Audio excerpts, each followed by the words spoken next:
जब एक अंकल ने एक लड़के से सवाल किया कि पाकिस्तान का कौमी जानवर कौन सा है, तो उस लड़के ने जो जवाब दिया, सब उसका जवाब सुनकर हैरान रह गए। ये बताएं कि पाकिस्तान का कौमी जानवर कौन सा? नवाज शरीफ। दोस्तों, शहबाज शरीफ जब भी तकरीर करते हैं पर्ची साथ रखते हैं, लेकिन इसकी तकरीर उस वक्त सुनने वाले को मोटिवेशन देती है जब इसके पास लिखी हुई नहीं होती।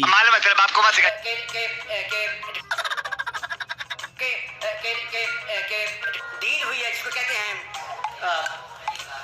डील क्या कहते हैं प्री बार्गेन। अरे बेटा मौज करते हैं, हां मौज करते हैं। खरीद तुम्हारे को कहते हैं सॉरी चल अने बाहर खरीदने वाला ये बन के क्या। अरे बेटा मौज करते हैं, हां मौज करते हैं। पंजाब में आया 2013 नवंबर में।